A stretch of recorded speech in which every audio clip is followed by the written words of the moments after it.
Greetings and welcome back to room 303 in the Harvard Classics Lectures. We are now in lecture 113, Thoreau's Walden, chapter 14, Former Inhabitants and Winter Visitors. Here, if we've seen Thoreau as any number of different kinds of Thoreaus, Thoreau the philosopher, Thoreau the mystic, Thoreau the theologian. Here we're going to see Thoreau as historian and biographer primarily, okay? Now our assumptions here is that you've been following our stuff at learnstrong.net in the Harvard Classics folder, lectures 99 through 112, as well as some of the comments that we've made in our junior folder. We're also hoping that you're aware of our 3 different levels of reading, as we will refer to them at level 1. What does the text say? At level 2, what does the text mean? 2a, themes, messages. 2b, rhetoric. Not what Thoreau says, but how he says it. And finally, at level 3, how can I relate to this information in some meaningful way? A 3a, texts that are specifically related in some way, or maybe other chapters from Walden. And then finally, at 3b, how can I relate to this stuff myself personally? And then as well, we're hoping that you're conversant with our Big Five, as we call it in 303. What does this text say about epistemology, what you can know, ontology, who we are? We're going to get to some of that in his study of different types of people. And then psychology and sociology are our next 2 of the Big Five. And then finally, theodicy. Why is there pain? Why is there evil in the world? Let's turn now and do a real quick outline. Here we get to see Thoreau celebrating some of the important folks in his life, and we'll now pay attention to some of that. Now, he will begin this chapter, Former Inhabitants and Winter Visitors, by remembering cheerful, he says, winter evenings spent by the fireside. We saw, of course, in housewarming, the way that he talked so well about his stack of wood and all of that. But he does say winter is quiet. Even the owl, he will talk about, is hushed, and his thoughts will turn to past inhabitants of the Walden Woods who lived there before. He then will begin to go through an interesting litany of a number of people who lived, all sharing in common that these are people who live out on the borders, we might say, of society. They're the forgotten ones. They're the ones that have no real connections anymore with anybody else in the town of Concord. He writes of Cato Ingram, a former slave, a black woman named Zilpha, who led he says, quote, hard and inhumane life, end quote. He speaks of Brister Freeman, another slave, and his wife, Finda, who is a fortune teller. He talks about the Stratton and the Breed families, Wyman, a potter, and he has something to say about that, and then Hugh Coyle as well. All people, as we've said, who are kind of, they're not in the center of Concord society at all. Their social isolation, we might say, in some ways will mirror the isolation that Thoreau obviously feels near the pond. Then he asks a very interesting question. Why Concord and not this place? In other words, why is it that Walden's, as he calls it, small village, gem of something more, failed, didn't become the huge town? I say huge, obviously bigger than the few people that now live in the woods. It's an interesting question. He will talk about how the former inhabitants have in some ways affected the landscape, we might say. The past obviously failed to somehow materialize into the promise of Walden Village or any of that. Thoreau thinks, maybe I'll be the one that does that. And of course, we understand this is a bit ironic, because by the time this volume is published, Thoreau has left the woods and will never return to live there. He does observe that no one has ever previously, to his knowledge, built on the very spot that he now occupies. To that degree, he says he doesn't labor under the burden of the past, although there's probably no real way to know for sure, right?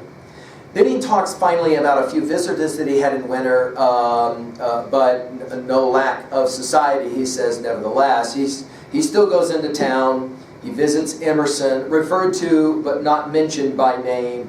He receives as well a few visitors. None of them are named specifically, but scholars have pointed out that probably the long-headed farmer is Edmund Hosmer. The poet who he refers to is probably Ellery Channing, and he mentions a philosopher, and probably that's Bronson Alcott. Although there's been some debate about, at the very conclusion of this chapter, the celebration of maybe Emerson as that famous immortal, as he will refer to him.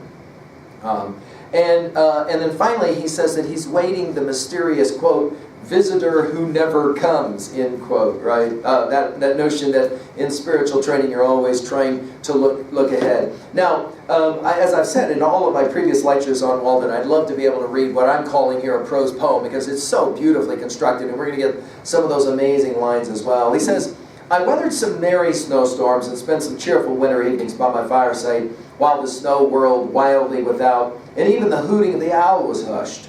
For many weeks, I met no one in my walks but those who came occasionally to cut wood and sled into the village. The elements, however, abated me in making a path through the deepest snow in the woods, for when I had once gone through, the wind blew the oak leaves into my tracks where they lodged, and by absorbing the rays of the sun melted the snow, and so not only made a dry bed for my feet, but in the night their dark light was my guide. He'll talk later at the end of the poem about how he wore a beaten track from the pond to his hut and back. He says it this way, for human society, I was obliged to conjure up the former occupants of these woods. Within the memory of many of my townsmen, the road near which my house stands resounded with the laugh and gossip of inhabitants, and the woods which border it were notched and dotted here and there with their little gardens and dwellings, though it was then much more shut in by the forest than now. And then he goes through a description of a number of the different people who, all of them share in common that they're outliers. They live far away and in the woods, and they're not properly respected. It is clear that Thoreau wants to show that he respects them. He respects the life that they live. Obviously, many of them have lived really hard lives, wretchedly hard lives, and of course a lot of this is because for a number of them they are slaves or one time were slaves and therefore poorly treated. He does say that most of mankind are strangers to wit, as Indians are to powder, and then he says that there was a fire, that a house burned in the woods, and he was actually a part of this, an eyewitness of this. And then he goes back the next day to where the fire had burned down the house, and all he found was the poor man who lived there and watched his family home go up in flames. He says, the house being gone, this gent looked at what was left. He was soothed by the sympathy which my mere presence implied, and showed me as well as the darkness permitted where the well was covered up, which, thank heaven, could never be burned. And he groped long about the wall to find the well sweep which his father had cut and mounted, feeling for the iron hook or staple by which a burden had been fastened to the heavy end. All that he could now cling to convince me that it was no common writer. I felt it, and still remark it almost daily in my walks, for by it hangs the history of a family. This notion that our homes in some way portray the history of families. I think this is a compelling idea. He does talk about the Irishman Hugh Coyle as well, and he says about him, all I know about him is tragic. He was a man of manners, like one had seen the world. He died in the road at the foot of Brister's Hill shortly after I came to the woods, so that I have not remembered him as a neighbor. In other words, we have here, we have the story of another man. Thoreau is historian. He was at Waterloo, and then ultimately found his way here. He says, Thoreau says it this way at the very end, what a sorrowful act must be that covering up of wells. Once one has died, they cover the well. Coincident with the opening of wells of tears. It's a beautiful line, right? That is to say, once we've left someone has left us, the well is covered symbolically. Literally, we plant them in the ground, we bury them, etc. And then a new well, the well of tears. And then he asks this really interesting question. But this small village, that is to say, all the people that are inhabiting Walden Woods, germ of something more. Why did it fail?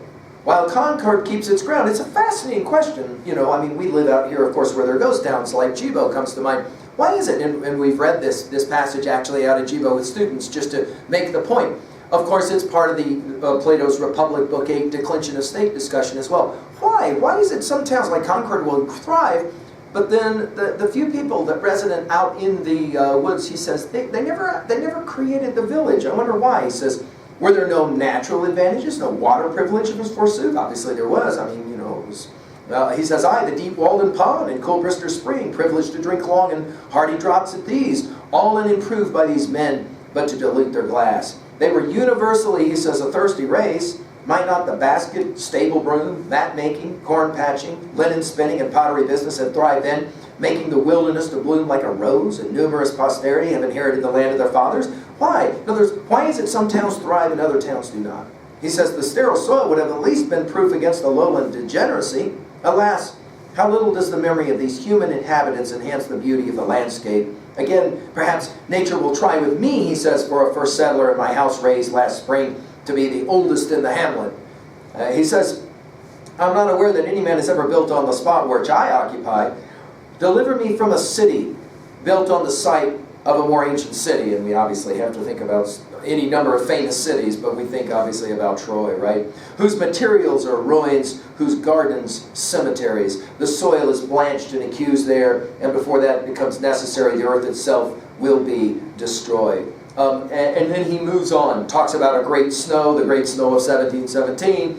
It was so high that it covered an entire house, and it hadn't been for a native, an Indian walking by. He says the people inside would have died because no one would have been there to know. I mean, it was completely covered. The house was completely covered. Only the chimney was visible. And then he says it, the great snow, how cheerful it is to hear of. And I think the point he's making here is that it's fun to listen to the stories of the past, and Thoreau here wants to point this out in Former Inhabitants chapter. It's amazing. And then he goes to the owl. He loves owls, and he loves the barred owl, and he talks a lot about the owl, and he talks about the sounds of the owl and the back and forth between the owl and other fowl that are coming in. And then finally he wants to talk about the people who visited him. These are these neighbors that came to visit him. And we got several of these that he's going to comment on. The one who came from furthest to my lodge, though, through deepest snows and most dismal tempests, was a poet. Here it's William Ellery Channing, the great American transcendentalist. He calls him a farmer, a hunter, a soldier, a reporter, even a philosopher may be daunted, but nothing can deter a poet. It's a great line, right? Nothing can deter a poet, for he is actuated by pure love. One of the great lines, I think Thoreau himself, in the end, probably longed most to be a poet. Some have argued that he longed most to be a philosopher. I think he longed most to be a poet, and he will say it here, of course, drawing on the ancient tradition of even, Homer himself, and the fact that Odysseus will save the poet and kill the priest. And obviously, great poets like Keats will argue the same thing. He says, who can predict his comings and goings, right? His business calls him out at all hours, even when doctors sleep. We made that small house ring with boisterous mirth, resound with the murmur of such sober talk, making amends then to Walden Vale for the long silences. Broadway was still and deserted in comparison. At suitable intervals there were singular salutes of laughter, which might have been referred indifferently to the last uttered or the forthcoming jest. We made many a brand new, quote-unquote, theory of life over a thin dish of gruel, which combined the advantages of conviviality with the clear-headedness which philosophy requires.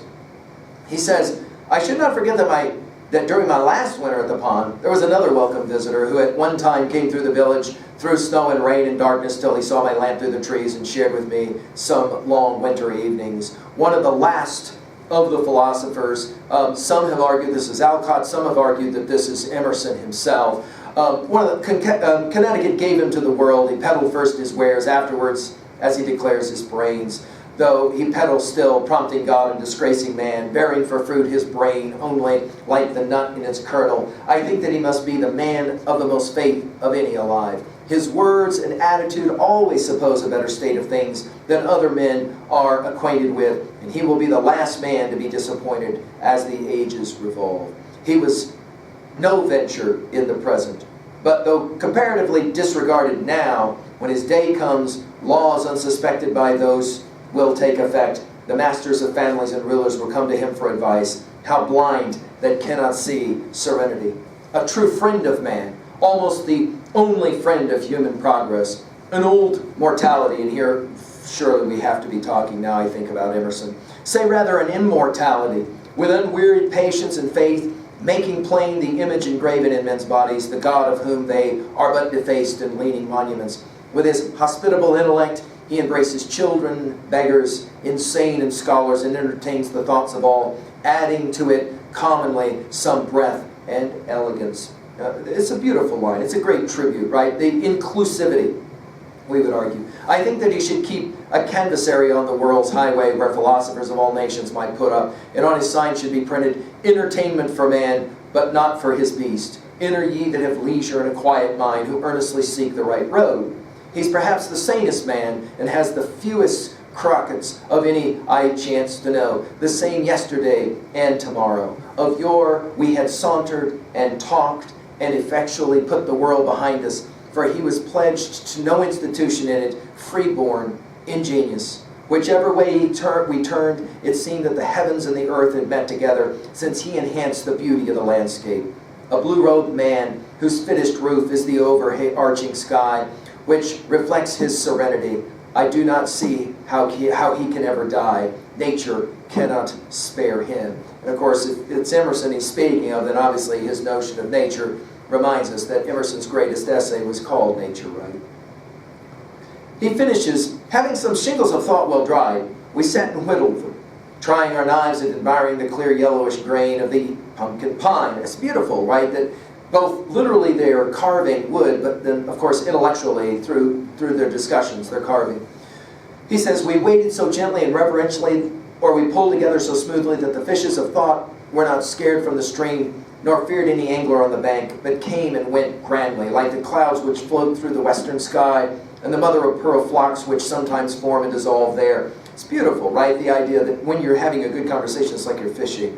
There we worked, revising mythology, rounding a fable here and there, and building castles in the air. Now we're going to come back to this castles in the air at the very conclusion of the Walden Pond. He'll say later you have to put the foundations under them, but here he says, that's what we did, built castles in the air for which earth offered no worthy foundation. Great looker, seer, right? Great expector, to converse with whom was a New England night's entertainment. Ah, such discourse we had, hermit and philosopher, and the old settler I've spoken of, we three, it expanded and racked my little house. I should not dare to say how many pounds weight there was above the atmospheric pressure on every circular inch. It opened its seams so that they had to be caulked with with much dullness thereafter to stop the consequent leak. But I had enough of that kind of oakum already picked. That is to say, there was this beautiful moment in time, he says, when we were able to enjoy the experience, right?